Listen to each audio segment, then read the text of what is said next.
यो हो बहसको साथमा नेपाल टेलिकमको 4G नै पर्फेक्ट छ। नेपाल टेलिकम, राष्ट्रको सञ्चार। गरिमा विकास बैंक, एक्सेस टु ऑल। गर्वैदेखि बलियो भूगर्भ सिमेन्ट। कामना सेवा विकास बैंक, प्रगतिको आधार कामना सेवासँगको कारोबार। Vinayak Siddha college, committed for quality education.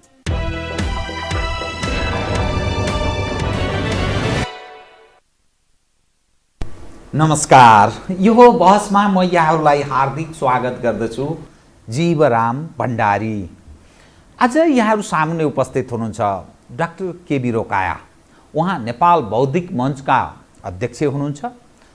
Pulchowk engineering क्याम्पसका तत्कालीन क्याम्पस प्रमुख, राष्ट्रिय मानवाधिकार आयोगका पूर्व सदस्य। उहाँ एउटा योग्य, क्षमतावान एउटा इन्जिनियर। उहाँसँग आज म राजनीतिक विश्लेषण गराउने प्रयत्न गर्नेछु। नेपालको यो राजनीतिक घटनाक्रम, यसले ल्याउन सक्ने परिणाम र राजनीतिमा तनावको अवस्था, ठुला राजनीतिक दलहरू उप मानिसमा क्रमशः छाउँदै गएको नकारात्मक भावना र निराशा, यसले ल्याउने परिणाम विश्लेषणात्मक ढङ्गले कुराकानी गर्ने प्रयास गर्नेछु। सर्वप्रथम म उहाँलाई स्वागत गर्छु। स्वागत छ डाक्टर साहब। डाक्टर साहब, म कहाँबाट प्रारम्भ गरेँ भने सङ्कट हर क्षेत्रमा देखा पर्न थाल्यो। आर्थिक हिसाबले हामी धेरै अप्ठ्यारो चौपट अवस्थामा छौँ। भ्रष्टाचार बढोत्तरीमा छ। विभिन्न संस्थाहरूका तर्फबाट जारी भएका ती तथ्याङ्कहरूले पनि देशमा भ्रष्टाचार बढेको छ भन्ने अर्थ लाग्छ। त्यसै गरी राजनीतिक हिसाबले पनि सङ्कट उत्पन्न हुन थालेको छ र मानिस सामाजिक हिसाबले पनि कता कता समाज अलिक विशृङ्खलित हुँदै गएको जस्तो देखा पर्छ। यसले एउटा तनावको अवस्थातर्फ मुलुक उन्मुख छ र त्यसको नेतृत्व गर्ने पक्ष कुनै न कुनै ढङ्गले नेपाली जनको त्यो आस्थाको सेन्टर, केन्द्रको रूपमा रूपान्तरित हुन नसकेको अर्थ लाग्छ। यो मैले केही दृष्टान्तहरू बताएँ, देखेका तस्बिरहरू बताएँ। डाक्टर साहबको अलिकति कुरा सुनौ न। तपाईँ नेपाल बौद्धिक मञ्चको अध्यक्ष, एउटा अनुभवले पनि खारिएको व्यक्ति हुनुहुन्छ। नेपालको यो राजनीतिक परिवर्तनमा महत्त्वपूर्ण भूमिका पनि तपाईँले निर्वाह गर्नुभयो। तत्कालीन नेकपा माओवादीलाई कुनै न कुनै ढङ्गले नेपालको राजनीतिमा एउटा सहयोगी, एउटा अगुवा, त्यो रूपमा भूमिका पनि निर्वाह गर्नुभएको हुनाले यो मलाई लाग्छ यो प्रश्न विषय सान्दर्भिक हुन्छ। त्यसकारण कृपया डाक्टर साहब। हुन्छ, धन्यवाद जीवरामजी। तपाईँले अब सङ्कटको कुरा गर्नुभयो। राष्ट्र अवश्य पनि चौतर्फी सङ्कटको अवस्थामा छ र सङ्कटबाट गुज्रिरहेको छ। तपाईँले भने जस्तै राजनीतिक सङ्कट हामीले देखिराखेका छौँ। अहिले भर्खर मात्र होइन, केही समय अगाडिदेखि नै आर्थिक सङ्कट र देशको अर्थतन्त्र पुरै धराशय छ अहिले है।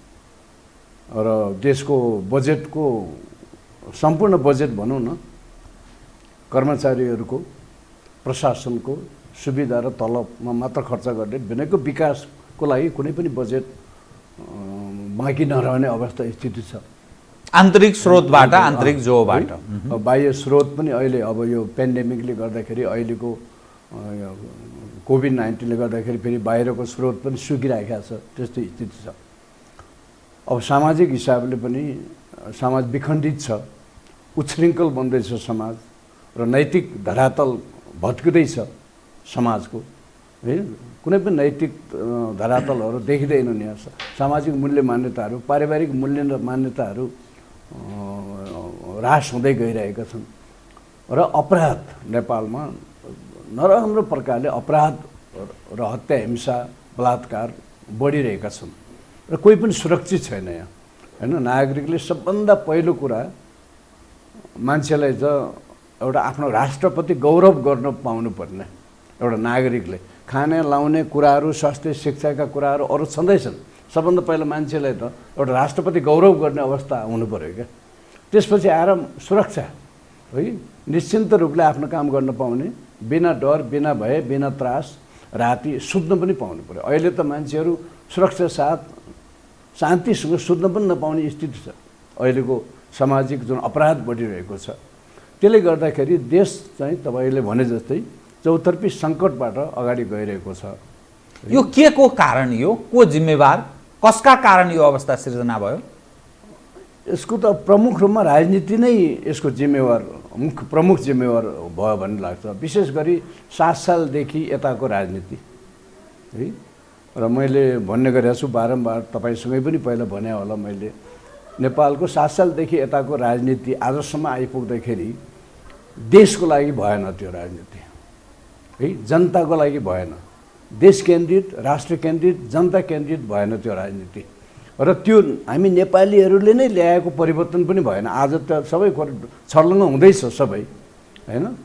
जति पनि राजनीतिक परिवर्तन आजसम्म भए 62-63देखिका लिएर अहिले पनि राजनीतिमा जे भइरहेको छ नेपालको, त्यो सबै बाहिरबाट सञ्चालित र बाह्य शक्तिहरूको डिजाइनमा, इन्ट्रेस्टमा, उनीहरूकै मार्गनिर्देशनमा राजनीतिक परिवर्तनहरू भयो। त्यसले गर्दाखेरि देशले केही पाएन।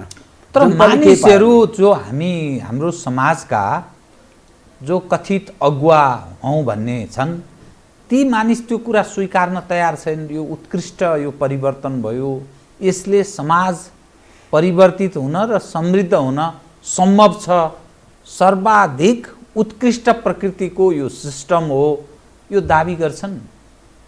अनि व्यवस्था परिवर्तन हुँदाखेरि जसले फाइदा उठाए, त्यो व्यवस्था परिवर्तनले, राजनीतिक परिवर्तनले जसलाई फाइदा भयो तिनीहरूले त त्यो भन्ने भए, उनीहरूले त स्वीकार्ने त कुरो भएन। तर हामीले, तपाईँले पनि हेरिराख्नु भएको छ, मैले हेरिराखेको छु, विश्वले हेरिराखेको छ नि त। अहिले त नेपालको अवस्था के छ त, सामाजिक अवस्था के छ, आर्थिक अवस्था के छ, राजनीति एउटा लज्जास्पद अवस्थाबाट हामी गइरहेका छौँ हैन।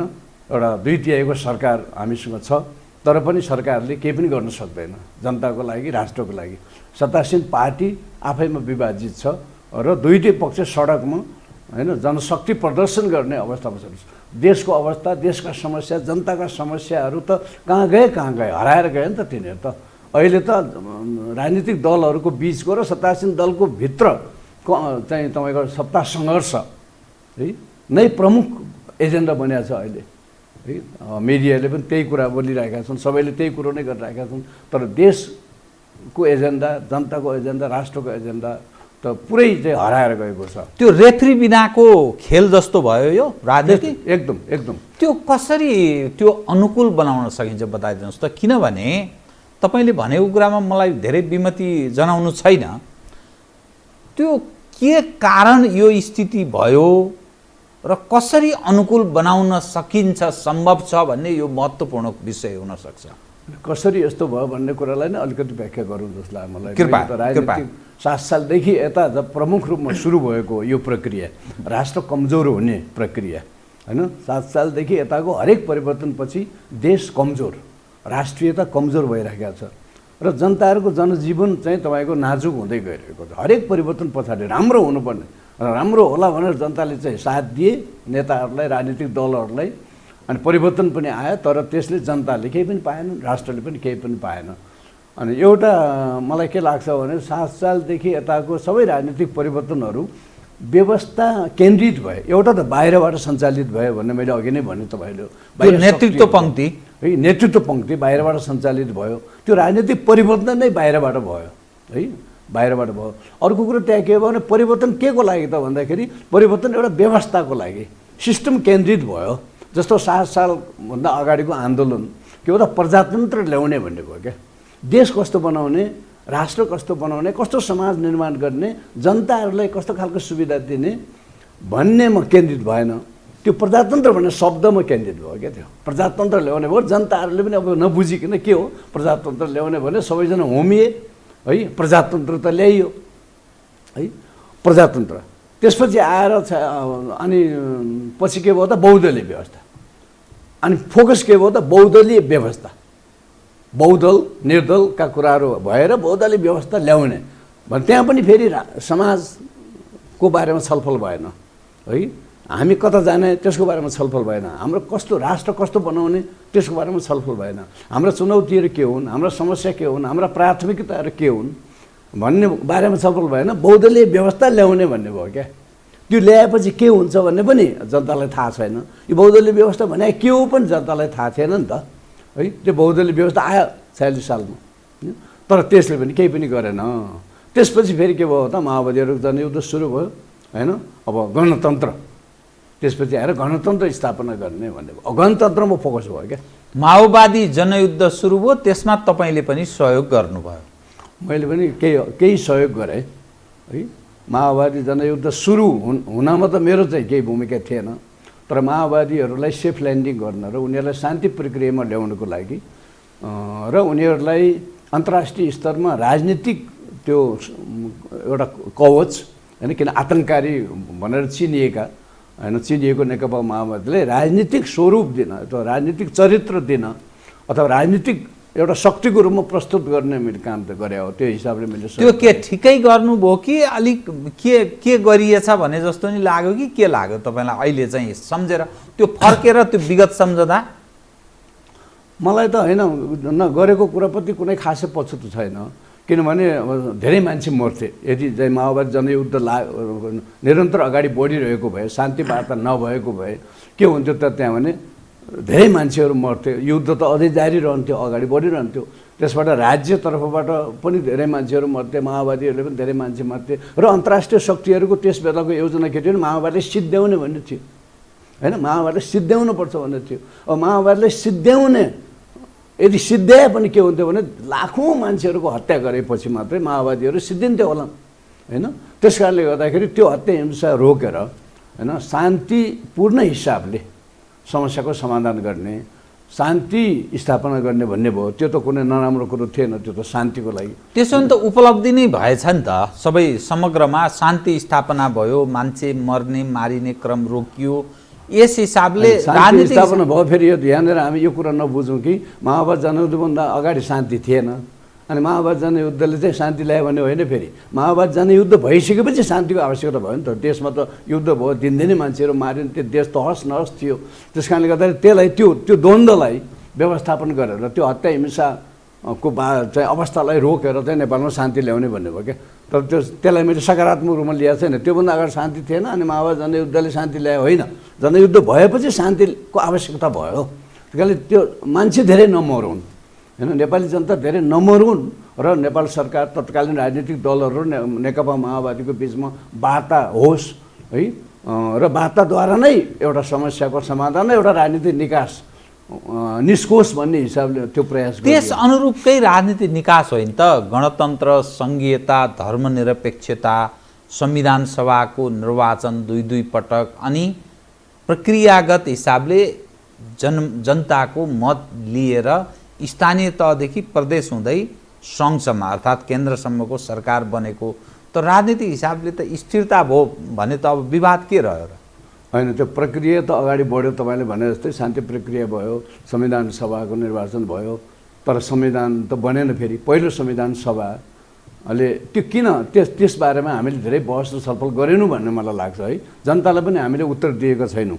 नेपाली राजनीतिक दलहरूले 2 वर्ष पहिला 2 वर्षमा संविधान बनाउने भनेर चाहिँ निर्वाचन भएको, जनताले निर्वाचन गरेको त्यो संविधान सभा, त्यो 2 वर्षमा संविधान बन्यो, त्यसमा 2 वर्ष थपियो, 4 वर्षमा संविधान बनेन। त्यो के कारणले चाहिँ त्यो पहिलो संविधान सभाले संविधान घोषणा गर्न सकेन, बनाउन सकेन भन्ने एउटा ठुलो रहस्य छ नि त। त्यहाँ 4 वर्ष त्यत्रो अरबौँ पैसा खर्च गरेर होइन, त्यत्रो समय हामीले 4 वर्ष खर्च गरेर त्यो त जिरो उपलब्धि भयो नि त। त्यसको केही पनि भएन होइन। त्यसपछि फेरि नेपाल चाहिँ एउटा गैर राजनीतिक अवस्थामा प्रवेश गर्यो। त्यो पहिलो संविधानको विघटन पछाडि होइन, पहिलो संविधानले बनाएको अन्तिम सरकार होइन, डाक्टर बाबुराम भट्टराईको नेतृत्वको सरकार पनि विघटन भयो होइन। भने त्यसपछि त देश त पुरै अराजनीतिक, गैर राजनीतिक, गैर संवैधानिक अवस्थाबाट अगाडि गुज्रियो, र आजसम्म त्यही भइरहेको छ होइन। त्यहाँबाट सुरु भयो त्यो होइन। जब चाहिँ तपाईँको संविधान सभा विघटन भएर तपाईँको चाहिँ संसारमै नभएको, संसदीय व्यवस्थामा संसारमै नभएको कुरा नेपालमा भयो कि सर्वोच्च अदालतको तत्कालीन बहालवाला प्रधान न्यायाधीश नेपालको कार्यकारी प्रमुख हुनुभयो होइन, एउटै व्यक्ति होइन। यो त एउटा संसदीय व्यवस्थाको धज्जी उडाएको जस्तो भएको थियो नि त्यो। प्रधान न्यायाधीश पनि मन्त्री परिषदको अध्यक्ष भनेपछि त त्यो कसरी हुन्छ त्यो होइन। चेक एन्ड ब्यालेन्स कम्तीमा संसदीय व्यवस्था म तिनवटा कुरा त होइन न्यायपालिका कार्यपालिका व्यवस्थापिका भनेर चेक एन्ड ब्यालेन्सको लागि त्यो तिनवटा अङ्गहरू हुन्छन् त्यहाँ त त्यो चेक एन्ड ब्यालेन्स भएन होइन त्यही व्यक्ति प्रधानमन्त्री यतातिर राज्यको सरकारको कार्यकारी प्रमुख त्यही व्यक्ति प्रधान न्यायाधीश भने त्यहाँबाट अझै स्थिति झन् बिग्रियो भन्ने लाग्छ मलाई त्यसले निकास दिएन समस्या सुल्झाएन गैर राजनीतिक भयो नि त त्यहाँबाट त राजनीति भएन नि त्यो त संसदीय व्यवस्था अनुरूप पनि चलेन त्यो संविधान उप र अरू त्यसपछि भएका गतिविधि कुनमा तपाईँको विमति कहाँनिर चाहिँ अक्षम्य गल्ती भयो भन्ने लाग्यो होइन मेरो विमति त अहिले अब जनयुद्ध कसरी सुरु भएको रहेछ के भइरहेको छ र कहाँबाट सञ्चालित रहेछ के धेरै कुराहरू अहिले त्यो पेन्ड्राज बक्स त खोलिराखेको छ नि अहिले धेरैको त त्यो बेला त अब हामीले देशलाई परिवर्तन गर्नको लागि होइन नेपाललाई राम्रो बनाउनको लागि नै यो भइरहेको छ भन्ने सबै जनतालाई लाग्यो होइन तपाईँ हामीलाई पनि लाग्यो होला त्यसपछि त्यस कारणले गर्दाखेरि त्यो पहिलो संविधान सभाबाट संविधान निर्माण हुन नसक्नु है अर्को कुरा त्यसपछि चाहिँ देशको राजनीति चाहिँ गैर राजनीतिक र असंवैधानिक बाटो लिनु होइन त्यसपछि त्यही सरकारले फेरि दोस्रो संविधान सभाको निर्वाचन गर्यो होइन त्यहाँबाट हामी अगाडि बढ्यौँ त्यही संविधान सभाले फेरि संविधान चाहिँ घोषणा गर्यो त्यो संविधान फेरि कसले बनाइदिएको भन्ने कुरा आयो क्या यहाँ त्यो संविधान त्यो संविधान सभा सदस्यहरूले बनाएको होइन र होइन कसले बनायो त्यो चाहिँ अब कसले बनाइदियो विदेश बाहिर नेपाल बाहिर बन्यो क्या त्यो संविधान कुरो भन्यो होइन त्यहाँ के छलफल भयो त संसदमा हामीले संविधान सभाका सदस्यको को बिचमा होइन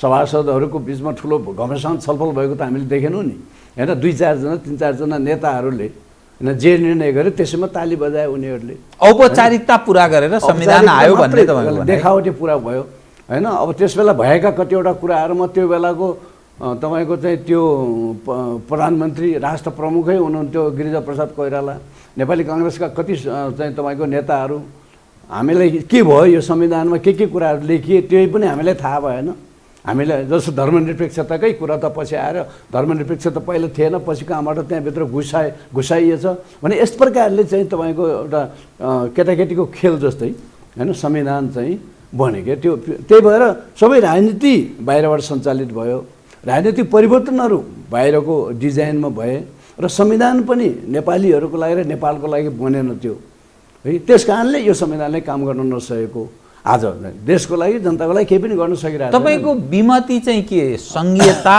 गणतन्त्र धर्मनिरपेक्षता उप हो कि अथवा अरू खाले केही पक्ष उप के होइन संघीयताप्रति पनि हो होइन किनभने संघीयताले त काम गरेको छैन संघीयता छ तर यसले काम त गरिरहेको छैन व्यवहारमा संघीयताले जे गर्ने भनेर संघीयता ल्याइएको थियो प्रदेशहरू बनाइएका थिए त्यो त काम गरेको छैन संघीयताले फङ्सन गरेको छैन अहिले होइन प्रदेश सरकार सबै कुरो केन्द्रितै छ फेरि अहिले त केन्द्रबाटै सबै कुरो भइरहेको छ सङ्घबाट केही भइरहेको छैन एउटा सानो घटना बाहिर कुनै अपराध घट्यो केही घट्यो भने त्यसको लागि फेरि मान्छे काठमाडौँमै आएर माइतीघर मण्डलमै आएर तपाईँको त्यो त वडा लेभलमा चाहिँ अधिकार सम्पन्न भएन यस्तो खालको संघीयताले काम लाग्दैन सम्पन्न अधिकार दिएन पनि फेरि त्यो अधिकार उनीहरूले प्रयोग पनि गर्न सकेन त्यो क्षमता पनि उनीहरूमा रहेन त्यो स्थानीय स्तरमा त्यस कारणले गर्दा संहिताले त कामै गरिरहेको छैन अर्को संहिताको सबभन्दा ठुलो समस्या भन्दा आर्थिक पक्ष हो यो संहिता त देशले धान्नै सक्दैन नि त धान्नै नसक्ने खालको व्यवस्था भएको कारणले आर्थिक रूपले धान्न सक्दैन यो होइन अर्को कुरा भनेको गणतन्त्र नै प्रश्न आयो मेरो अब त किन तपाईँ माओवादीहरूलाई त्यत्रो सहयोग गर्नुको किन गणतन्त्र उप होइन माओवादीको जनयुद्धको बेला चाहिँ त्यो बेला माओवादीका केही सामाजिक आर्थिक एजेन्डाहरूमा मेरो केही समर्थन थियो समाजमा होइन राजनीतिक एजेन्डा भन्दा पनि होइन राजनीतिक पोलिटिकल र सोसियल र आर्थिक भनौँ न होइन एजेन्डाहरू थिए नि त्यहाँ त त्यसमा चाहिँ राजनीतिक र आर्थिक एजेन्डाहरू जुन थियो होइन त्यसमा अलिकति मैले समर्थन केही होला कि राम्रो होला कि भन्ने मेरो आशा हो तर चाहिँ राज संस्था हटाउने कुरो त थिएन होइन माओवादीहरूको भित्र पनि चाहिँ राज संस्था हटाउने राजालाई हटाउने भन्ने कुरा कहिले पनि भएको छैन तपाईँलाई थाहा छैन 12 बुँदे सहमतिमा पनि त्यो कुरा छैन 19 दिने जनआन्दोलनमा पनि त्यो माग थिएन पछि आएर फेरि त्यो जुन पुनःस्थापित संसद होइन पहिला राजाले विघटन गरेको संसद फेरि राजाले नै तपाईँको चाहिँ पुनःस्थापित गरे राजाले र त्यही संसदले पनि राज संस्थाको बारेमा छलफल गरेको थियो नि त त्यहाँ त होइन अब त्यहाँ छोरी पनि हुन पाउने भन्ने कुरा यस्ता छलफल भएको थियो भनेपछि त त्यो बिन्दुसम्म आइपुग्दाखेरि त राजसंहिता हटाउने कुरा थिएन नि त। त्यसपछि कहाँबाट के षड्यन्त्र भएर राजसंहिता हट्यो होइन। त्यो कारणले राजसंहिता हटाउने कुरो त माओवादीभित्र पनि थिएन फेरि होइन। मैले बारम्बार भन्दै आएको छु त्यहाँनिर कुनै न कुनै रूपमा राजसंहिता राख्नुपर्छ होइन भन्ने नै हो होइन। र माओवादीहरूले नै प्रस्ताव मेरै मार्फत पठाएको कुरो मैले बारम्बार उठाइराखेको छु कि चाहिँ सेरेमोनियल राजा होइन भएर चाहिँ राजा बस्न चाहन्छन् भने हामी स्वीकार्छौँ, त्यसलाई हामी मान्छौँ भन्ने सन्देश त मैले ल्याएको हो माओवादीबाट माओवादीबाट ल्याएर सरकारवालालाई पुर्याउनु। त्यस कारणले गर्दाखेरि पछि आएर फेरि धर्मनिरपेक्षताको कुरो पनि फेरि माओवादीको चाहिँ एजेन्डा धर्मनिरपेक्षता थियो, उनीहरूले 40 बुँदे मागमा त्यो कुरो राखेका थिए। तर पछि चाहिँ तपाईँको जनआन्दोलनमा होइन 19 दिन जनआन्दोलनमा त्यो धर्मनिरपेक्षताको एजेन्डा माग त थिएन। र संविधान जुन यो दोस्रो संविधान सभाले संविधान घोषणा गर्दाखेरि त्यहाँ पनि चाहिँ जनतामा गएर चाहिँ सुझाव लिने चाहिँ तपाईँको प्रक्रियामा फेरि बहुसङ्ख्यक होइन 90% बढी अझ 96% भन्छन् कसैले जनताहरूले नेपाल धर्मसापेक्ष हिन्दू अधिराज्य हुनुपर्छ भन्ने नै सुझाव दिएका थिए। त्यो पनि भएन फेरि त्यहाँनिर होइन। त्यस कारणले गर्दाखेरि यो सङ्घीयता गणतन्त्र धर्मनिरपेक्षता चाहिँ नेपालीहरूको एजेन्डा थिएन, नेपालीहरूको लागि चाहिँ यो आएको होइन होइन। नेपालीहरूको चाहना र माग पनि यो थिएन होइन। त्यस कारणले गर्दाखेरि यो तिनटै एजेन्डा चाहिँ बाहिरबाट तपाईँको लादिएका एजेन्डाहरू हुन्। बाह्य शक्तिहरूको बाह्य शक्ति भने कुनै त्यस्तो यो पक्ष भन्ने केही खुल्छ कि यहाँले नेपालमा तपाईँको अलिकति भूमिका खेल्ने अन्तर्राष्ट्रिय शक्तिहरू भनेको त भारत एउटा भइहाल्यो, प्रमुख रूपमा भारत भयो, त्यसपछि चाहिँ चीन भयो होइन, त्यसपछि अमेरिका होइन, बेलायत होइन, त्यसपछि युरोपियन युनियन भने प्रमुख रूपमा नेपालमा भूमिका यिनीहरू नै र केही हदसम्म अब रसा भनौँ न अहिले अलिकति चाहिँ नेपालमा चासो राख्ने र नेपालमा भूमिका खेल्ने भनेको त अरू अब ल्याटिन अमेरिकी देशहरू अथवा अफ्रिकी देशहरू अथवा एसियाकै अरू देशहरू त्यस्तो खाल उनीहरूले कुनै चासो पनि ल्याएको छैनन्, हैसियत पनि राख्दैन होइन, त्यो हैसियत पनि राख्दैनन्। भन्दाखेरि त भारत, चीन, अमेरिका, बेलायत, युरोपियन युनियन कै खेल भयो नि त। सङ्घीयता त्यो तपाईँको धर्मनिरपेक्षता त प्रमुख रूपमा युरोपियन युनियनको एजेन्डा भन्ने आज स्पष्ट सबैले बुझिसकेका छन् होइन। युरोपियन युनियनले कति पैसा खर्च गरेको थियो भन्ने कुरो पनि कतिजनाले बोलिरहेका छन् नि त अहिले। त्यस्तो केही तपाईँसँग जानकारी छ? मसँग त्यस्तो जानकारी छैन, तर त्यो एजेन्डा संसारमा धर्मनिरपेक्षताको वकालत गर्ने र धर्मनिरपेक्षतालाई प्रवर्धन गर्ने चाहिँ युरोपियन युनियन हो। नम्बर 1 मा चाहिँ युरोपियन युनियन। उनीहरू स्वयं चाहिँ धर्मसापेक्ष देश छन्, उनीहरू त आस्था राख्छन् नि, बाइबलमा विश्वास गर्छन्, एउटा क्रिस्चियन कम्युनिटी उनीहरूको छ, त्यही धर्मप्रति आस्था राखेर उनीहरू काम गर्छन्। यस्ता साना र कमजोर राजनीतिक नेतृत्व र कमजोर प्रशासनिक संयन्त्र भएको, अब यो भाषा कतिको सान्दर्भिक हुन्छ, हुतिहाराहरूको वर्चस्व भएको देशमा चाहिँ धर्मनिरपेक्षता उनीहरू किन चाहेका? धर्मनिरपेक्षता उनीहरूले किन चाहेको? युरोप अब धर्मनिरपेक्षता युरोपबाटै सुरु भयो होइन। युरोपमै जन्मिएको हो धर्मनिरपेक्षता भनेको। फ्रान्स, हामीले आधुनिक राजनीतिक इतिहासमा हेर्दाखेरि फ्रान्स नै सबभन्दा पहिलो धर्मनिरपेक्ष राष्ट्र। फ्रान्सेली क्रान्ति पछाडि फ्रान्स धर्मनिरपेक्ष राष्ट्र भयो।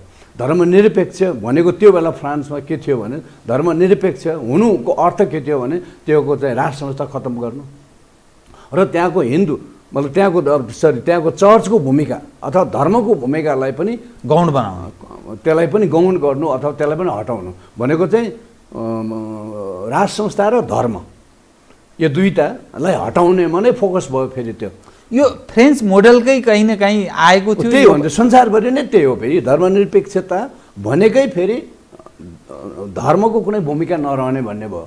नास्तिकहरूको उपस्थिति वर्चस्व है, धर्मको भूमिका नरहने, राज्य सञ्चालनमा समाज सञ्चालनमा धर्मको कुनै मेन्सन पनि नगर्ने, धर्मको बारेमा कुनै कुरा पनि नगर्ने, छलफल नगर्ने भन्ने भयो नि त धर्म। अनि युरोपका सबै राष्ट्रहरू, प्रायः सबै राष्ट्रहरू धर्मनिरपेक्ष भए। त्यसपछि बेलायत, त्यसपछि अमेरिका, त्यसपछि क्यानाडा हुँदै संसारभरि यो धर्मनिरपेक्षता चाहिँ प्रवर्तन गरियो, धर्मनिरपेक्षताको वकालत गरियो। युरोपियन युनियनबाटै बढी भयो त्यो धर्मनिरपेक्षताको लागि होइन। त्यस कारण अहिले पनि युरोपका धेरै राष्ट्रहरू तपाईँले धर्मसापेक्ष भन्नुहुन्छ, तर प्रायः सबै धर्मनिरपेक्ष राष्ट्रहरू नै छन्। र त्यो भनेको चाहिँ तपाईँको ईश्वरको विरोध गर्ने है, धर्मको विरोध गर्ने र नैतिकता, किनभने धर्मले नैतिकता सिकाउँछ नि त, अनि नैतिकताको विरोध गर्ने भनेको मतलब छाडा समाज निर्माण गर्ने। जस्तै स्वच्छन्दवादी बाइबललाई छोएर उनीहरू शपथ ओथ लिन्छन्। अब धेरै देशहरूमा त्यस्तो छ, अमेरिकनहरू पनि त्यही गर्छन्। भारतमै पनि, हुन त भारत पनि सेकुलर स्टेट, एउटा निरपेक्ष देश, धर्मनिरपेक्ष भनिन्छ, तर उनीहरू पनि त्यो आफ्नो परम्परा मूल्य मान्यता अनुसार नै शपथ लिन्छन्। हामी कहाँ चाहिँ त्यो त्यस ढङ्गले शपथ लिनु भनेको अपराध ठान्दछन्। त्यो अलग एक्स्ट्रा देशको रूपमा हामीलाई त्यस ढङ्गले चिनाउने प्रयास भइरहेको छ कि त्यसकारण मैले यो विषय उठान गरेको होइन। त्यहाँका अहिले अमेरिका, युरोप, नर्थ अमेरिका र युरोपमा पनि अब इन्डियामा, भारतमा पनि संविधानमा धर्मनिरपेक्ष भनेर राखिए तापनि राष्ट्र त धर्मनिरपेक्ष छैन। त्यहाँ त अहिले एउटा धार्मिक दलले, होइन, कट्टर हिन्दूवादी दलले शासन गरिराखेको छ। त्यहाँ भनेको धर्मनिरपेक्षताले काम त गरेको छैन नि, त्यहाँनिर लागु त भएको भनिएको मात्रै भयो। अमेरिका धर्मनिरपेक्ष हो, अमेरिका त धर्मनिरपेक्ष राष्ट्र नै हो, होइन। त्यसले गर्दाखेरि अमेरिकामा धर्मको भूमिका गौण भयो, होइन। त्यसले समाजलाई कमजोर बनायो, समाजलाई भ्रष्ट, अनैतिक, छाडावादी बनायो र राष्ट्रियता पनि कमजोर बनायो त्यसले। त्यो धर्म र राष्ट्रियता जोडिएको हुँदो रहेछ क्या फेरि तपाईँको। अनि चाहिँ धर्मको भूमिका नहुँदाखेरि त्यहाँको परम्परागत मूल्य मान्यताहरू अथवा जुन जगमा त्यो राष्ट्र बनाए हुन्छ नि, त्यो जग त हल्लियो, खलबलियो। त्यसले गर्दा राष्ट्र पनि कमजोर भयो, होइन। त्यही कारणले नै फेरि त्यहाँ अमेरिकामा अहिले लडाइँ जुन छ, रिपब्लिकन र तपाईँको डेमोक्रेटको बिचको लडाइँ नै यही हो नि त, धर्मनिरपेक्षता कि धर्मसापेक्ष, होइन। राष्ट्रलाई बलियो बनाउने कि राष्ट्रलाई कमजोर बनाउने, होइन। राष्ट्रको चाहिँ पुरानो तपाईँको जग त्यसलाई चाहिँ बाँकी राख्ने अथवा त्यसलाई जोगाइराख्ने, त्यसलाई भत्काउने भन्ने नै अहिले हो नि त त्यहाँ, होइन। जसले त्यो राष्ट्र निर्माण गरे अमेरिका, होइन। अब जर्ज वासिङटनको शालिग तपाईँको भत्काउने, अब्राहम लिङ्कनका शालिगहरू भत्काउने, त्यो जुन एउटा काम भयो नि त त्यो अमेरिकामा। त्यस्तै बेलायतमा पनि चर्चिलको शालिग भत्काइयो, होइन। नेपालमा पृथ्वीनारायण शाहको चाहिँ शालिग भत्काइयो। यो एउटै शक्ति हो फेरि, यो धर्मनिरपेक्ष शक्ति, होइन। त्यो भनेको तपाईँको चाहिँ संसारको चाहिँ सीमा पनि नमान्ने एउटा बााउन्ड्री, होइन। सीमा रहित, धर्म रहित, ईश्वर रहित, नैतिकता रहित समाजको निर्माण गर्ने त्यो एउटा अन्तर्राष्ट्रिय शक्तिले काम गरिराखेको छ, होइन। त्यो एउटै हो फेरि। त्यो नेपालमा काम गरेको त्यो राजनीतिक शक्ति, बेलायतको, युरोपियन युनियनको, अमेरिकाको सबै एउटै हो त्यो, है। त्यो चाहिँ तपाईँको धर्मनिरपेक्षताको वकालत गरेर, धर्मनिरपेक्षता मार्फत धर्मलाई आउट गर्ने, होइन। धर्म नभइसकेपछि समाज त पुरै तपाईँको परम्परागत मूल्य मान्यताहरू सबै हराएर जाने भए, सामाजिक मूल्य मान्यताहरू हराएर जाने भए, राष्ट्र जुन जगमा चाहिँ राष्ट्र बनेको त्यो त जगै भत्काइने भयो। यो खालको चाहिँ तपाईँको संसारको एउटा ग्लोबल फेनोमेना हो यो अहिले। त्यही भएर अमेरिकाको लडाइँ पनि त्यही हो, अहिले हाम्रो लडाइँ पनि त्यही हो फेरि। हामीले पनि जुन अहिले, होइन, नेपालमा अहिले परम्परागत चाहिँ तपाईँको हाम्रो यो देशको धरोहर अथवा यो देशको चाहिँ जग चाहिँ भत्काइयो, होइन। त्यो भनेको तपाईँले अब शाहवंशीय राज संस्था, हिन्दू धर्म र नेपाली सेना, जुन तिनवटा शक्तिले यो देश निर्माण गरेको र त्यही तिनवटा शक्तिले चाहिँ यो देश आजसम्म टिकेको, होइन। त्यो तिनवटा त्यो पिलरलाई, त्यो खम्बालाई, होइन, त्यो जगलाई चाहिँ भत्काउने काम भयो। राज संस्था र हिन्दू राष्ट्र, हिन्दू अधिराज्यबाट धर्मनिरपेक्ष देश बनाइयो, ठिक, त्यो एउटा पक्ष। तर सेनालाई के गरेछ र यत्रो सुविधा दिएको छ, सेनाका बारेमा एडभोकेसी भइरहेछ, प्रधानमन्त्री हिजै गएर हो सेनाको यत्रो गौरवपूर्ण इतिहास, अनि अरू अपोजिसन पार्टीहरू पनि सेनाका बारेमा नकारात्मक कुरा गर्न चाहँदैनन्, त्यो त छोएको छैन नि, होइन। अब मैले अहिले रियलाइज गरेको कुराहरू हिजो, होइन, आज विगत 6 वर्षदेखि, होइन। तपाईँ सगरमाथा टेलिभिजनमा हुँदाखेरि 6 वर्ष अगाडि हाम्रो एउटा अन्तर्वार्ता भएको थियो, होइन। त्यही अन्तर्वार्तामा मैले आजको एजेन्डा मैले उद्घोष गरेको थिएँ त्यहाँ। म अब यो निष्कर्षमा आइपुगेँ कि यो राष्ट्र अब नरहने अवस्था सिर्जना भयो। यी राजनीतिक दलहरूले, यो व्यवस्थाले, यो संविधानले यो राष्ट्रलाई चाहिँ भट्खालोमा पार्छ, यो राष्ट्रको अस्तित्व नै समाप्त गर्छ र देश बिस्तारै तपाईँको अफगानिस्तान हुने दिशातिर अगाडि जान्छ। त्यस कारणले अब चाहिँ यो देश बचाउनको लागि, यो राष्ट्र बचाउनको लागि, यो राष्ट्रको अस्तित्व चाहिँ जोगाउनको लागि, यो राष्ट्रको चाहिँ तपाईँको पहिचानको रक्षा गर्नको लागि अब हामीलाई कुनै न कुनै रूपमा राज संस्थाको, शाहवंशीय राज संस्थाको पुनर्स्थापना हुनुपर्छ र नेपाल धर्मसापेक्ष हिन्दू अधिराज्य हुनुपर्छ, र त्यो कुरामा त्यो काम नेपाललाई शाहवंशी राष्ट्रसत्ता पुनर्स्थापना गर्ने र नेपाललाई धर्मसापेक्ष हिन्दू अधिराज्य बनाउने कुरामा अथवा नेपालको इतिहास र नेपालको पहिचानको रक्षा गर्ने काममा नेपाली सेनाले भूमिका खेल्नुपर्छ। किनभने यही तिनवटा शक्तिले प्रमुख रूपमा चाहिँ यो देश बनेको थियो भन्ने अहिले भनिरहेको छु मैले। यो नेपाल चाहिँ तिनवटा शक्तिले बनाएको हो र जनता एउटा त आफ्नो ठाउँमा छँदैछ जनताको भूमिका, तर प्रमुख रूपमा चाहिँ राजनीतिक शक्ति, सैनिक शक्ति र आध्यात्मिक शक्ति। यो आध्यात्मिक शक्तिको पनि आध्यात्मिक पक्षको पनि यो राष्ट्र निर्माणमा त्यत्तिकै भूमिका छ है। त्यो खालि राजनीतिक र सैनिक शक्तिले मात्रै बनाएको होइन। यो दुइटै राजनीतिक शक्ति र सैनिक शक्ति दुइटैले शक्ति कहाँबाट प्राप्त गरे, प्रेरणा कहाँबाट प्राप्त गरे भने धर्मबाट गरे उनीहरूले। भने यो तिनवटा शक्तिले नेपाल बनेको हो। यो तिनवटा खम्बामा नेपाल अडेको छ भन्ने मलाई अब महसुस भयो अहिले। र यसकारण यो तिनवटा खम्बा रहेन भने नेपाल रहँदैन भन्ने निष्कर्षमा म पुगिसकेपछि मैले शाहवंशी राजसत्ताको पुनर्स्थापना, नेपाल हिन्दू अधिराज्य हुनुपर्ने र सेनाले त्यसमा भूमिका खेल्नुपर्ने है। किनभने सेनाले यो देश निर्माण गरेको हो नि त नेपाल सेनाले, र यो देशको आजसम्म रक्षा गर्ने काम पनि सेनाले नै गरिरहेको छ। कुनै न कुनै प्रकारले प्रत्यक्ष अप्रत्यक्ष रूपमा चाहिँ सेनाको भूमिका छ होइन। र अहिले नेपालमा तपाईँको विश्वसनीय संस्था भनेको एउटा इतिहास बोकेको, नेपालको इतिहास बोकेको होइन, नेपालको परम्परागत धर्मको पनि रक्षा गरिराखेको त्यो चाहिँ निकाय भनेको त नेपाली सेना हो। र अर्को अन्तर्राष्ट्रिय समुदायले पनि अहिले नेपालमा विश्वास गर्न सक्ने, राजनीतिक दलहरूलाई कसैले विश्वास गर्दैन, अब यहाँका नेताहरूलाई कसैले विश्वास गर्दैन होइन। अब यो अन्तर्राष्ट्रिय तपाईँको समुदायले पनि नेपालमा एउटा विश्वसनीय एउटा संस्थाको रूपमा अहिले त नेपाली सेनाले देखिरहेछ होइन। त्यस कारणले गर्दा नेपाली सेनाले यो बुझेको छ कि छैन अर्को कुरा भयो फेरि। तर नेपाली जनताले, म जस्ता नेपाली जनताहरूले त यो देश बचाउने काम अब नेपाली सेनाले गर्नुपर्छ है। तर यो जुन समयमा हामी विश्व जुन ढङ्गले परिष्कृत परिमार्जित भएको छ त्यसमा सैन्य तागतको के गुन्जाइस छ र? किनभने जो हामी डेमोक्रेसी भन्छौँ, उन्नत खालको प्रजातन्त्रको हामी कुरा गर्छौँ, त्यहाँ जनता अजर अमर, अझै शक्ति नै जनता हो।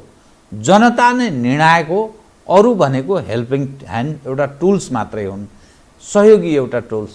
त्यसकारण यो पिपुलको तर्फबाट आउनुपर्छ र यदि सेना फ्रन्टमा आयो भने त्यसले उत्पन्न हुन सक्ने प्रतिक्रियाहरू अन्तर्राष्ट्रिय तागतले नाकाबन्दी लगाइदिन्छ, असहयोगी बन्छ। हाम्रो जस्तो देश विदेशीहरूले असहयोग गर्न साथ घुँडा टेक्ने अवस्थामा प्रवेश गर्छ र विगतदेखि वर्तमानसम्म हेर्दा त्यो सैन्य तागत नेपालको राजनीतिमा हस्तक्षेपकारी भूमिका निर्वाह गरेको देखिँदैन। लाए हरायो काम गर्ने, सलाम गर्ने, पेन्सन खाने, आफ्नो जागिरलाई निरन्तरता दिने, त्यो निर्णायक महत्त्वपूर्ण भूमिका निर्वाह गरेको भन्ने त कहिल्यै देखिँदैन।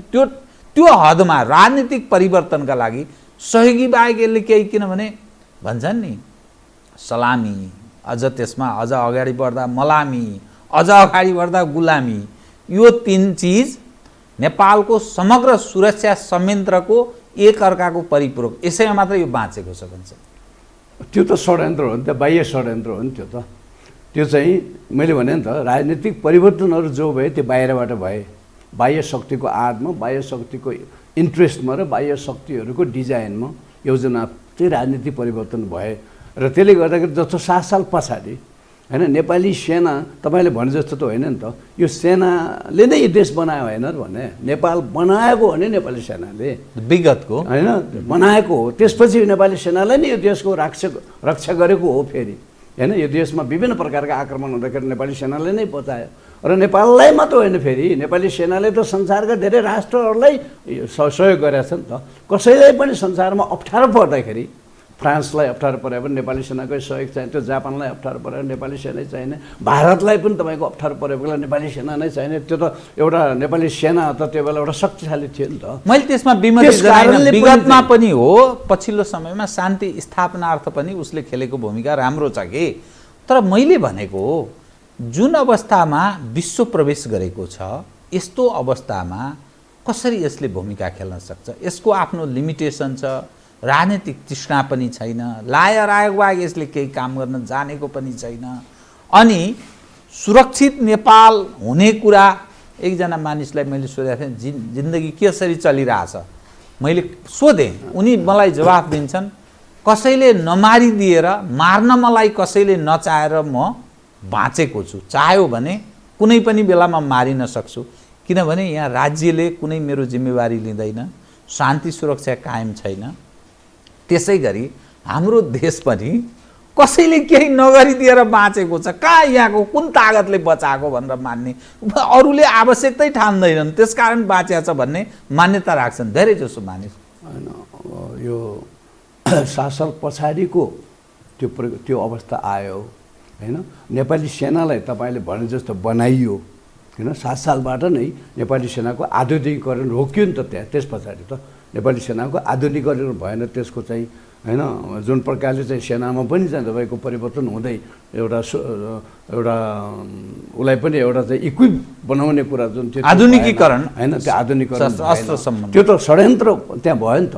नेपाललाई सिद्ध्याउने षड्यन्त्र बाह्य शक्तिहरूको भयो, नेपाललाई सिद्ध्याउने, किनभने नेपालप्रति उनीहरू आक्रोशित थिए, नेपालप्रति उनीहरूलाई डाहा थियो, विशेष गरेर शाहवंश राज संस्थाप्रति र नेपाली सेनाप्रति होइन। किनभने ब्रिटिस साम्राज्य तपाईँको चाहिँ तपाईँलाई हराउने नेपाली सेना, त्यो आजसम्म नि उनीहरूलाई त्यो रिस छ, आजसम्म पनि त्यो बिर्सिया छैनन् उनीहरूले होइन। त्यो उनीहरूको घमण्डमा अहममा चोट पुगेको छ, त्यसले गर्दाखेरि ओ हामीलाई चाहिँ नि हराउने भनेर यहाँ चाहिँ नेपाललाई सिद्ध्याउने षड्यन्त्र मार्फत अन्तर्गत तपाईँको के भयो भने नेपाललाई कसरी सिद्ध्याउने भन्ने उनीहरूले सोचे र नेपाललाई सिद्ध्याउनको लागि मैले भने जस्तै यो 3टा खम्बामा नेपाल अडेको छ है। नेपाललाई सिद्ध्याउनको लागि यो 3टा चिजलाई सिद्ध्याइदिनुपर्छ, शाहवंश राज संस्थालाई, हिन्दू धर्म र नेपाली सेनालाई पनि सिद्ध्याइदिनुपर्छ भने षड्यन्त्र अन्तर्गत होइन। राज संस्था पनि फालियो, धर्म पनि फालियो र सेनालाई पनि कमजोर बनाउने र अझ भयो भने यसलाई डिजर्भै गरिदिने प्रयासहरू त टाइममा भयो नि त, यसलाई कमजोर बनाउने है। तर अब नेपालको तपाईँको चाहिँ भन्नुपर्छ यो चाहिँ अब नेपाली जनताको एउटा आशाको केन्द्र, नेपालकै एउटा आशाको केन्द्र रहेर सेना बाँच्यो होइन। अहिले वास्तवमा चाहिँ नेपालको एउटै मात्र आशा नेपाली जनताको र मेरो पनि नेपाली सेना छ होइन। त्यस कारणले चाहिँ नेपाल सकिहाल्दैन है। यो राजनीतिक दलहरूले, सरकारले, तपाईँको पार्टीहरूले जति बदमासी गरे पनि होइन, आखिरमा सेना रहुन्जेलसम्म चाहिँ नेपाल चाहिँ सिद्धिहाल्दैन होइन। सेनाले नेपाल सिद्धिन दिँदैन होइन र नेपाली जनताले चाहिँ तपाईँको दुःख पाएको चाहिँ सेनाले हेरिरहन सक्दैन भन्ने त्यो विश्वास ममा पनि छ र सम्पूर्ण नेपाली जनताहरूमा छ। त्यो नेपालको राजनीतिक नेतृत्व नेपालको हितमा गर्दैन, जनताको पक्षमा काम गर्दैन भन्ने तपाईँलाई किन लागेको? होइन किनभने एउटा त मैले राजनीतिक परिवर्तनहरू जो भए त्यो नेपाली जनताद्वारा भएन, नेपाली जनताको लागि भएन, बाहिरबाट भए, परिवर्तन बाहिरबाट भए होइन। अनि तपाईँको चाहिँ सबै यो नेताहरू पनि सबै चाहिँ बाहिरबाट सञ्चालित भए होइन, बाह्य शक्तिहरूको एजेन्टको रूपमा काम गर्ने भयो उनीहरू। देशको लागि उनीहरूलाई चिन्ता पनि छैन, देशको जनताको माया पनि छैन, नेपाली देशको यो राष्ट्रको चिन्ता पनि छैन, देखिँदैन नि त, त्यो हामीले देखेका छैनौँ नि। त्यो जुन देशमा बसेका छन्, जुन देशका नागरिकले उनीहरूको यो हैसियत बनाइदिएको छ, विश्वमा उनीहरूको काहीँ न काहीँ मानिसले, विश्वका केही मानिसले चिन्छन् भने यही देशका कारण चिन्छन्। त्यो व्यक्ति किन त्यसरी गद्दारी गर्ने, के लाभको लागि उसले गद्दारी गर्छ, किन गर्छ? होइन अहिले पनि तपाईँको मैले फेरि भने होइन, जब राजनीति फेल हुन्छ अहिलेको अवस्थामा चाहिँ होइन, म तपाईँको प्रश्नमा आउँदा पोलिटिक्स फेल भइसकेपछि विकल्प भनेको सेना त हो नि त, संसारको सबै ठाउँमा हो त्यो होइन। हामीले म्यानमारको कुराहरू हामीले देखिरहेका छौँ, जिम्बाब्वेको कुराहरू म घरिघरि गरिरहेका छु, मालीका कुराहरू छन्, संसारमा सैनिक हस्तक्षेप नभएको त छैन नि त। अझ अहिले भन्नुहुन्छ भने तपाईँ अमेरिकामै पनि विशेष गरी यो अहिलेको गत निर्वाचन जो बाइडेनको आगमन निर्वाचन पछाडि तपाईँको त्यो चाहिँ राष्ट्रपतिको शपथ ग्रहण गर्नको लागि होइन 25,000 सेना वासिङटनमा ल्याइयो नि त होइन। 25,000 सेना, त्यसपछि अरू सुरक्षा निकाय त त्यहाँ सधैँ छ र वासिङटनमा आउने सबै नाकाहरू बन्द गरिए, पोस्टल सर्भिस बन्द भयो होइन, जम्मै कुनै पनि चिज त्यहाँ वासिङटनभित्र सिल गरियो वासिङटनलाई। भनेको त्यो प्रजातन्त्र हो भने त्यो प्रजातन्त्र हो अथवा त्यही नै प्रजातन्त्र हो भने त किन चाहियो भन्ने हो क्या प्रश्न। सेनाले नै त्यो प्रजातन्त्रको रक्षा गरिदिनु पर्ने हैन, सेनाले नै तपाईँको त्यहाँका नेताहरूको रक्षा गरिदिनु पर्ने। निर्णायक तहमा उसले भूमिका खेल्नुपर्छ निर्णायक त्यस्तो अवस्थामा भन्ने यहाँको भनेको पोलिटिक्स फेल भयो त त्यहाँ पनि पोलिटिक्सले काम यहाँको राजनीति के असफल भयो त? यहाँको नेपालको त व्यवस्था पनि असफल भइसक्यो, यसले काम गरेन, संविधानले पनि काम गरेन, दलहरूले काम गरेका छैन, दलहरू दलको रूपमा काम गरेका छैन नि त। कुन चाहिँ दल तपाईँ देख्नुहुन्छ एउटा दलको रूपमा, दल भनेको त एकजना नेता हुन्छ नि त, त्यसको एउटा नेताको कमान्डमा चाहिँ त्यो दल चलिराखेको हुन्छ नि त। त्यस्तो दल त नेपालमा छैन अहिले, दल पनि छैन यहाँ, दलीय व्यवस्था पनि असफल भयो भन्ने लाग्छ मलाई नेपालमा है। अनि तपाईँको सरकार पनि असफल भएको छ, सरकारले पनि केही गर्न सकेको छैन, जनताहरू असन्तुष्ट छन्, चौतर्फी असन्तुष्टि छ जनतामा, सडकमा त्यो असन्तुष्टि जनताहरूले युवा त्यो रूपमा प्रकट गरिरहेकै छन्, व्यक्त गरिरहेकै छन्। भन्दाखेरि त अब नेपाल रहने हो भने यत्तिकै छोडिदिने हो भने त नेपाल सकिन्छ है। यो अन्तर्राष्ट्रिय हस्तक्षेप नेपालमा अराजक अवस्था सिर्जना भएर द्वन्द्वको अवस्था आएर फेरि अन्तर्राष्ट्रिय हस्तक्षेप हुने एउटा सम्भावना है, त्यतातिर देशलाई लगिएको छ भन्ने मलाई लाग्छ हैन। अराजक अवस्था र असफल यो राष्ट्रलाई बनाएर अन्तर्राष्ट्रिय हस्तक्षेप गर्ने हैन एउटा। अर्को भनेको फेरि अफगानिस्तान बनाउने नेपाललाई, त्यो दिशातिर नेपाल गइराखेको हुनाले नेपाललाई त्यो दिशातिर जानबाट रोक्नको लागि अहिले सेनाले हस्तक्षेप गर्नुपर्छ भन्ने मेरो हो। किन पोलिटिक्स फेल भइसक्यो, राजनीतिक निकास छैन हैन, राजनीतिले निकास दिन सक्दैन देशलाई, र यो देश बचाउनको लागि अब सेना र जनता है अगाडि आएर अब यो देशलाई बचाउनु पर्छ। पहिला देशलाई बचाउनु पर्यो, देश बचाइसकेपछि फेरि अब अनि त्यसपछि चाहिँ तपाईँको अनि एउटा नयाँ प्रकारको बहस र छलफल हामीले सुरु गर्छौँ हैन। कस्तो खालको व्यवस्था हामीले सुहाउने हैन, हाम्रो ऐतिहासिक, सामाजिक, धार्मिक, भौगोलिक हाम्रो अवस्थालाई सुहाउने हैन, कस्तो खालको व्यवस्था त हामीले बनाउने हो त। त्यो त धेरै ठुलो परिवर्तनको तपाईँले कुरा गर्नुभयो। अहिलेको आमूल परिवर्तन नै हो अब भनेको त अब आमूल परिवर्तनको अहिलेसम्मको परिवर्तन त राष्ट्रको पक्षमा, फेरि आमूल परिवर्तन राष्ट्रको पक्षमा। पहिले पनि आमूल परिवर्तनका कुरा त आए, तर त्यो आमूल परिवर्तन भनेको सैन्य हस्तक्षेपलाई विश्वले कसैले मान्यता दिँदैन अहिलेको सन्दर्भमा। हाम्रो जस्तो देश अनि त्यस बेला झन् विदेशी हस्तक्षेप बढ्ने खतरा हुँदैन? त्यो चाहिँ अब मान्छेहरूले त्यो कुरो मलाई सोधिराखेका छन्, भनिराखेका, तपाईँले भनेको कुरा के अरूले पनि भने। तर मैले के भने, यदि नेपाली सेना अगाडि, नेपाली सेना भनेको त हाम्रो सेना हो नि, फेरि यो त नेपालको हो नि, यो त होइन, नेपाल बनाएको सेना, नेपालको आजसम्म नेपालको रक्षा गरिरहेको सेना र अन्तर्राष्ट्रिय स्तरमा पनि नेपालको प्रतिनिधित्व गरिरहेको सेना। अहिले भनेको अन्तर्राष्ट्रिय क्षेत्रले नेपाललाई चिन्ने भनेको त्यही नेपाली सेना मार्फत हो नि त होइन। यहाँको कोही नेता, त्यस्तो गतिलो नेता, संसारले चाहिँ हाई हाई गर्ने नेता त छैन यहाँ हैन, त्यस्तो खालको चाहिँ दल पनि छैन यहाँ, सरकार पनि छैन त्यहाँनिर।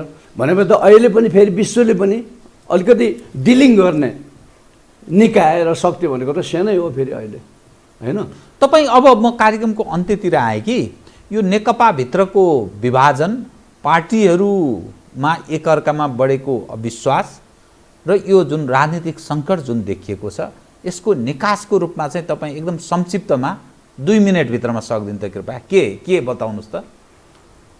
अब नेपाल, अब हामीसँग दुईवटा विकल्प छन् मात्र भन्ने लाग्छ। देश रहने हो, देश बाँच्ने हो। दुईवटा विकल्प, एउटा भनेको नेपालका सबै राजनीतिक शक्तिहरूको बुद्धि फिरेर उनीहरूको घैँटोमा घाम लागेर यो राष्ट्र त हामीले जोगाएर राखौँ है, यो राष्ट्र बचाएर राखौँ भने अहिलेका दलहरू, अहिलेका सरकारमा हुनेहरू, अहिलेका राजनीतिक शक्तिहरूको बिचमा र तपाईँको अरू शक्तिहरू, परम्परागत शक्ति, संसदभित्र, संसद बाहिर र व्यवस्था बाहिर भएका शक्तिहरू पनि छन्, कोही केही तीन खाले कुरा गर्नु र 3 खालका शक्तिहरू र अनि परम्परागत शक्ति हैन। परम्परागत शक्ति भनेको त राष्ट्र संस्था अनि सबै राजनीतिक शक्तिहरू एक ठाउँमा आएर है छलफल र बहस गरेर अब देशलाई एउटा निकास हामीले दिउँ सबैको सहमतिमा, कसैलाई पनि तपाईँको चाहिँ बाहिर नराखिकन हैन, सबै राजनीतिक शक्तिहरूको बिचमा एउटा छलफल गरेर देशलाई निकास दिने सक्ने सम्भावना एउटा देखिन्छ।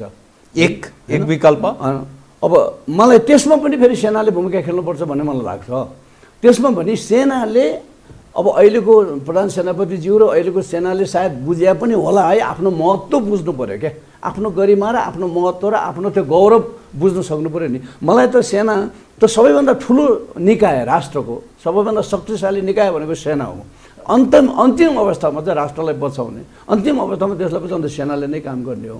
त्यो सेना चाहिँ तपाईँको त्यो सरकारको अधीनमा बसेर काम गर्ने, रक्षा मन्त्रालयको अधीनमा बसेर काम गर्ने निकाय होइन भन्ने मलाई लाग्छ। रक्षा मन्त्रालय भनेको त मेरो सोचाइमा सेनाको सचिवालय जस्तो हो क्या त्यो। नेपाल सरकार र सेनाको बिचमा मध्यस्थता गर्ने काम प्रशासनिक हिसाबले गर्ने हो। तर सेना चाहिँ सबैभन्दा शक्तिशाली त सेना नै हो नि त।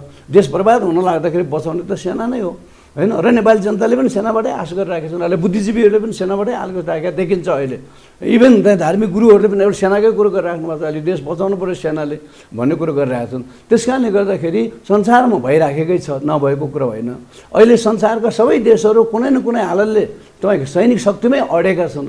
यो प्रजातन्त्र पनि सेनाले, मैले अघि नै भने सेनाले नै जोगाइदिएको छ, बचाइदिएको छ। यो प्रजातन्त्र भन्ने चिजको रक्षा पनि सेनाले नै गरिदिएको छ होइन। नेताहरूको रक्षा पनि सेनाले नै गरिदिएको छ होइन। व्यवस्था चाहिँ सरकारको रक्षा पनि सेनाले नै गरिदिएको छ। त्यस कारणले यो देश अब विलम्ब नगरिकन सेनाले नै पहिला त्यो चाहिँ एउटा वार्निङ दिनु पऱ्यो क्या, खबरदारी। सबै राजनीतिक शक्तिहरू एक ठाउँमा आएर निकास दिनुहोस् तपाईँहरूले, यो देश बर्बाद हुन नदिनुहोस् भनेर त्यो एउटा गरेर उनीहरूलाई एउटा अल्टिमेटम अथवा एउटा समय दिएर तपाईँहरू निकास निकाल्नुहोस् है होइन। जस्तो मैले अघि घरिघरि के उदाहरण दिने गरेको छु, फिलिपिन्सको उदाहरण दिने गरेको छु कि फिलिपिन्समा केही समय अगाडि त्यहाँ संवैधानिक सङ्कट हाम्रोभन्दा सानो संवैधानिक सङ्कट, धेरै ठुलो होइन। हाम्रो त धेरै ठुलो सङ्कट आएको छ अहिले देशमा, चौतर्फी सङ्कट छ। त्यहाँ एउटा संवैधानिक सङ्कट आयो, त्यो भनेको त्यहाँको संसदमा 2 जना सभासद भए, 2 जनाले त हामी सभापति भनेर दाबी गरे सभामुख। त्यसले गर्दाखेरि संसदको काम कारबाही अगाडि बढ्न सकेन त्यहाँ चाहिँ होइन। अब पछि आएर चाहिँ 2 महिना जति अगाडि चाहिँ त्यो समस्या समाधान भयो। त्यो 2 जनामध्ये 1 जनाले राजीनामा गरेर समस्या समाधान भयो। त्यस पछाडि फिलिपिनको सेना प्रमुखले चाहिँ दिएको अभिव्यक्ति अरू उसले स्टेटमेन्ट मैले पढेँ क्या।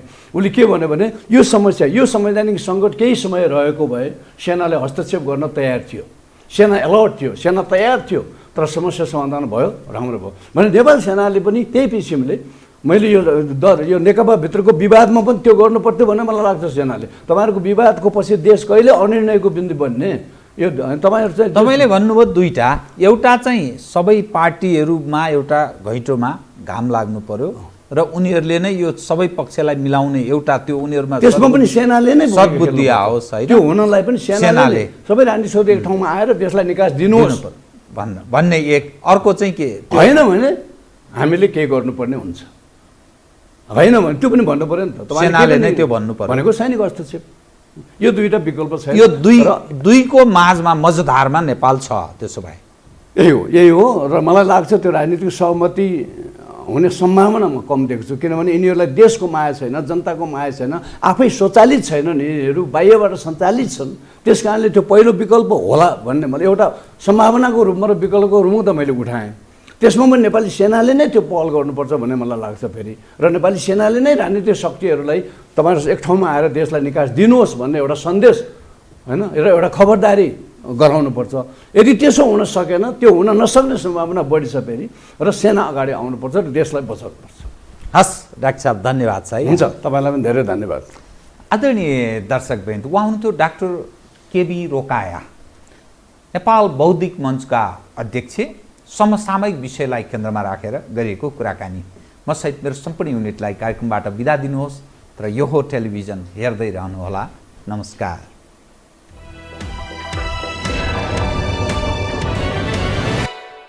यो हो बहसको साथमा नेपाल टेलिकमको 4G नै पर्फेक्ट छ। नेपाल टेलिकम, राष्ट्रको सञ्चार। गरिमा विकास बैंक, एक्सेस टु अल। गर्वैदेखि बलियो भूगर्भ सिमेन्ट। कामना सेवा विकास बैंक, प्रगतिको आधार कामना सेवासँगको कारोबार। Vinayak Siddha College, committed for quality education.